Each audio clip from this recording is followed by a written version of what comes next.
네, 안녕하세요. 오늘은 이 감정 노트를 어떻게 저희가 개발한 90일 감정 노트를 어떻게 사용하느냐, 그리고 저희가 어떤 목적에서 이걸 개발했고, 이걸 쓰면 어떻게 좋아지느냐에 대해서 말씀을 드릴 테니까, 실제적으로 90일 감정 노트를 사용하시는 분들만 이것들을 좀 보시면 될 것 같고, 요게 좀 이 감정 다이어리에 대해서 관심이 있다는 분들도 좀 보시면 도움이 될 것 같습니다.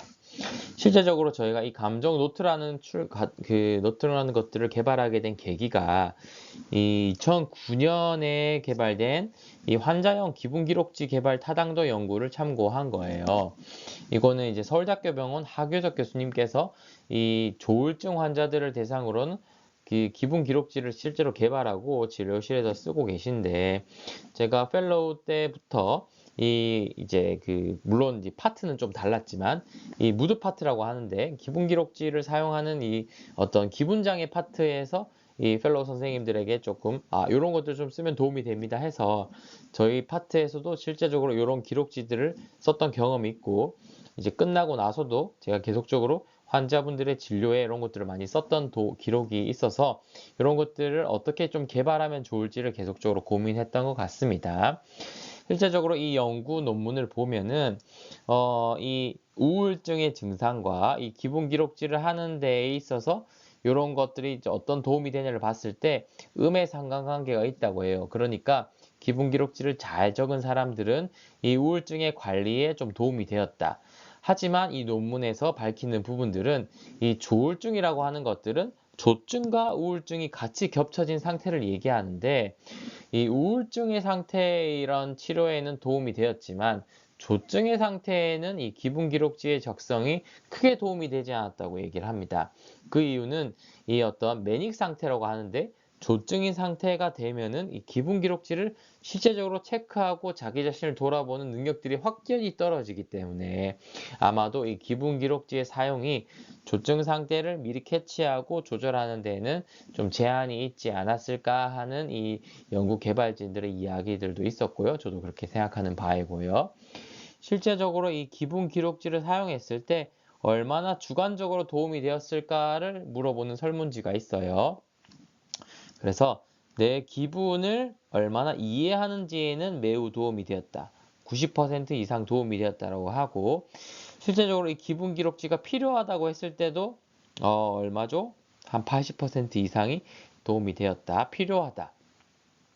그리고 기분의 증상들을 어떤 이제 관리하는데 도움이 되었던 것들도 70% 이상, 그리고 실제로 치료와 예방에도 이 재발의 예방과 치료에도 도움이 되었다라는 것들이 69% 이상이 도움이 되었다라고 했습니다.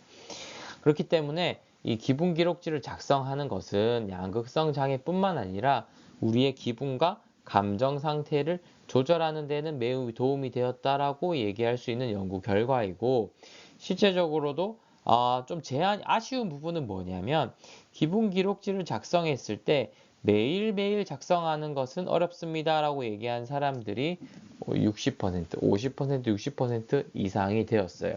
그러니까 작성하는 데는 어려움이 있지만 실제로 작성을 하면 매우 도움이 된다라는 것이 이 기분 기록지의 어떻게 보면은 장점이라고 볼 수 있죠.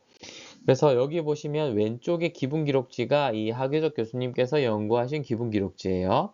이걸 보면 이 우울감은 한 5개, 위로 조증 상태는 한 5개로 볼 수 있어요. 그래서 0점 상태를 어떤 기준으로 했을 때 위로 5개, 밑으로 5개를 봅니다. 그러니까 기분의 기복의 폭을 양극성 장애의 기준으로 잘 나타내었고, 이 기복의 폭을 잘 기록할 수 있는 기분 기록지다. 그러니까 양극성 장애를 치료하는 데 도움이 되는 기분 기록지였습니다. 저는 이 기분 기록지를 바탕으로 양극성 장애 환자분들 뿐만 아니라 이 역치하의 이런 우울감이나, 그러니까 정상적으로 생활하는 데에서 일정 수준의 우울감이나 아니면 우울증이나 이런 환자분들도 많이 봤기 때문에 실제적으로 이런 과도한 스펙트럼, 그러니까 조울증에 준하는 스펙트럼까지는 필요가 없었어요. 그래서 저희가 일단 YD 클리닉에서 사용하는 기분 기록지는 이렇게 0점을 기준으로 한 위에 3점 정도, 마이너스 3점 정도를 바탕으로 이 기분을 측정하는 기분 기록지를 제가 외래에서 직접적으로 사용했습니다. 그래서 요것과 조금 차이점은 기분에 영향을 주는 요소들을 여러 가지로 어떤 테스트를 해봤어요. 그래서 수면 시간, 그 다음에 체중, 생리 기간, 술, 폭식한 기간, 신체적 불안, 운동, 그 다음에 약 먹었을 때 부작용, 그 다음에 저희는 CBT를 하는 병원이었기 때문에 그 다음에 상황에 따른 우리의 해석, 그리고 감정은 어떻게 느꼈는지에 대해서 계속적으로 작성을 하고 인지행동 치료에 활용을 했었습니다. 그렇기 때문에 이 근본적인 태가 되는 것들은 조울증 치료에 사용되는 이 서울대병원의 하규석 교수님이 작성하신 기분기록지를 틀로 해서 저희가 일반 대상으로 하여금 할 수 있는 기분기록지를 사용했어요. 진료실에서 기분기록지를 사용하면서 많은 장점을 얻기도 하고 실제적으로 아쉬움도 얻기도 했는데 좋은 점들은 매우 많이 얻었죠. 근데 아쉬운 점은 뭐였냐면 이 매달 한 장씩 드리니까 이 기분기록지에 자기의 데이터를 어떤 모으는데 좀 제한이 되었고 계속 잃어버리기도 했고요. 꾸준히 작성하는 게 조금 제한이 되었던 점들이 있었습니다. 그렇기 때문에 저희가 이 점을 좀 보완해서 외국 논문들을 좀 참고해가지고 이 데일리 다이어리 스터디들을 여러 가지를 참고했을 때 실제적으로 감정 조절에 있어서 도움이 되는 부분들을 요소들을 많이 밝혀가지고 기분 기록지를 작성을 하기도 했습니다. 그래서 이 인지행동 치료라고 하면 라이팅 세라피라고도 많이 합니다. 쓰기 치료라고 많이 하는데 아무래도 자동 사고를 찾고 그 다음에 나의 생각과 감정들을 확인하는 데에 있어서 쓰기가 매우 도움이 된다는 거죠. 왜냐하면 내가 생각하는 부분들이 잉크처럼 팍 퍼지는 것이 아니라 내가 쓰다 보면은 내 패턴과 생각들을 좀 파악할 수 있다는 것이죠. 그렇기 때문에 매일 쓰세요라고 말씀을 드렸어요. 근데 인지행동 치료를 쓰면서 이 자동사고 기록지라는 것이 있습니다. 자동사고 기록지라는 것들을 매일 쓰세요 했더니 아무래도 저 매일 잘 안 되는데요. 아까 보신 것처럼 기분 기록지 자체도 59% 이상 지속하기 어려웠기 때문에 자동사고 기록지도 매일 기록하는 것이 제한이 됐다는 거죠. 그렇기 때문에 이걸 매일 좀 적을 수 있는 툴을 만들어 보자 해서 저희가 만든 것이 이제 이 기분 노트, 감정 노트입니다.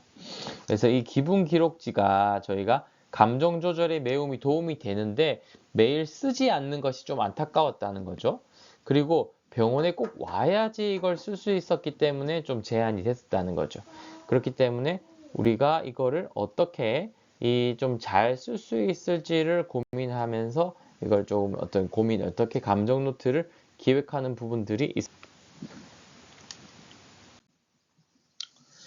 그래서 이 기분 노트, 감정 노트를 저희가 작성을 하면 이렇게 샘플이 돼요. 매일매일 이 기분을 측정하는 겁니다. 그리고 오늘 하루 어땠나요? 하면은 감정 스티커를 이런 데다가 이제 붙이는 거죠. 오늘은 월요일 날 11월 6일은 이런 감정을 느꼈고 11월 7일은 이런 감정을 느꼈다. 그러면은 감정에 대해서 이렇게 좀 이제 측정할 수 있게 저희가 이제 작성해 놨어요.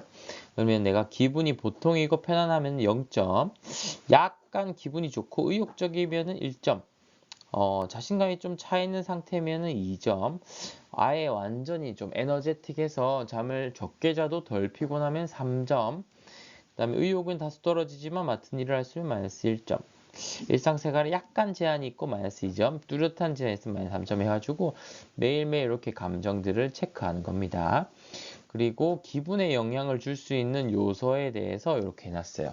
요 말은 내 수면, 그 다음에 몸무게, 뭐 여자분들 같은 경우는 호르몬의 변화, 그 다음에 술, 폭식, 공황, 불안, 운동, 그 다음에 약물에 대해서 매일매일 체크하다 보면 내가 기분에 영향을 주인 요인과 내 기분 상태가 어떻게 변화가 되는지를 확인할 수 있어요.